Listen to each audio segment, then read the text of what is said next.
अस्सलाम वालेकुम। दूसरी आलमी जंग के दौरान 6 अगस्त 1945 की सुबह अमेरिका ने हिरोशिमा पर एक बहुत ही खतरनाक एटम बम गिराया।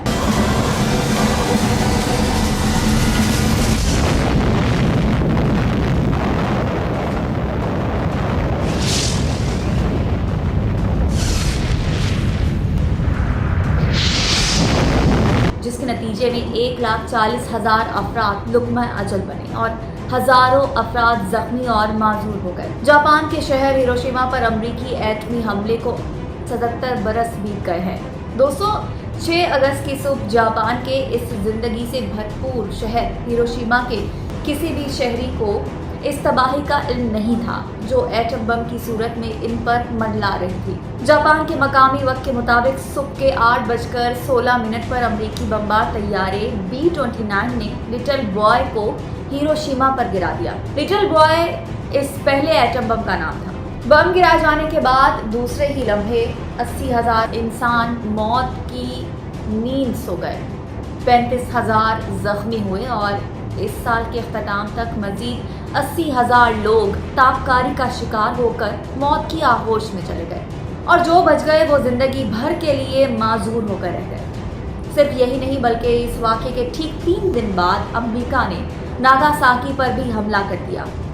9 अगस्त 1945 को 11:02 पर B-29 तैयारे के जरिए नागासाकी पर एटम बम गिराया गया जिसका नाम फिटमैन रखा गया था। जापानी दादोशुमार के मुताबिक इस हमले में तकरीबन 70,000 अफराद हलाक हुए जिनकी तादाद में कई सालों तक मुसलसल इजाफा होता रहा। शहर की 75% इमारतें तबाह हो गई और ये ऑपरेशन इस कदर खुफिया था कि सिर्फ पायलट और इसके 2 साथियों को ही एटम बम की असल तबाहकारी का इल्म था। हिरोशिमा की 30% आबादी लम्हों में हलाक हो गई। ऐनी शाहिदीन ने बताया कि कान फाड़ धमाके के बाद सिर्फ काले बादल, आग, खून, तबाही ही तबाही थी। सूरज की रोशनी भी इस अंधेरे और आग में गायब हो गई।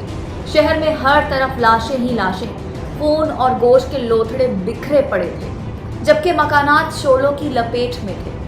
जब पायलट ने बमबार तैयारे के शीशे से नीचे शहर पर नजर डाली तो वहां का हौलनाक मंजर देखा तो इसके मुंह से बेसाख्ता ये निकला कि या खुदा, ये क्या हो गया।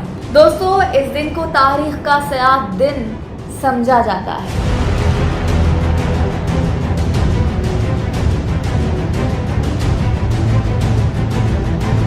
ये इसी बमबारी की वजह है कि आज भी हिरोशिमा और नागासाकी की फिजाओं में ताबकारी असरात मौजूद हैं। कहा जाता है कि अभी तक इन शहरों में लोग पैदा होते हैं तो इनमें कोई ना कोई खल्की नुक्स पाया जाता है।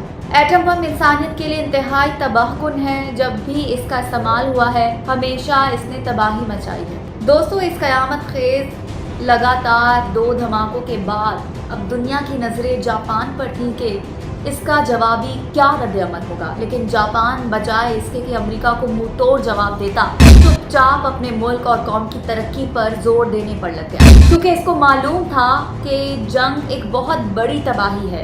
इन्होंने ना तो एटम बम बनाए, ना कोई असलहा बनाया और ना ही खरीदा, बल्कि जापान में असलहा पर पाबंदी है और इतने पैसे असलहा बनाने या खरीदने पर खर्च करते हैं और ना ही मिलिट्री पर, बल्कि उन्होंने सारी तवज्जो अपनी साइंस और टेक्नोलॉजी पर मरकूज कर दी है जिसके नतीजे में वो साइंस और टेक्नोलॉजी में इतना आगे हैं कि आज वो चांद पर मरीख तक भी ट्रेन चलाने का इरादा रखते हैं क्योंकि वो जानते हैं कि एटम बम इंसानियत के लिए इंतहाई तबाहकुन है। जब भी इसका इस्तेमाल हुआ हमेशा इसने तबाही ही मचाई। दोस्तों, जापान में वो अफराद जिनके पास एटमी हमलों का बच जाने के बाद सर्टिफिकेट था उन्हें हवाक्षा कहा जाता है। सिर्फ नागासाकी में इनकी तादाद 1,74,080 बताई जाती है और इनकी औसतन उम्र 80 बरस है। हिरोशिमा में 3,03,195 अफराद को हवाक्षा का दर्जा हासिल था और इनकी तादाद भी इंतहाई तेज़ी से कम हो रही है। यानी अब इस वाक़े के ऐनी शाहिदीन बहुत थोड़ी तादाद में रह गए हैं। हर साल 6 अगस्त को हिरोशिमा की तबाही की याद आलमी तौर पर मनाई जाती है और मरहूमैन की याद में फूल रखे जाते हैं। اس دن کو ایٹمی عدم پھیلاؤ کے عالمی دن کے طور پر منایا جاتا ہے۔ اسی کے ساتھ مجھے اجازت دیجیے، اللہ حافظ۔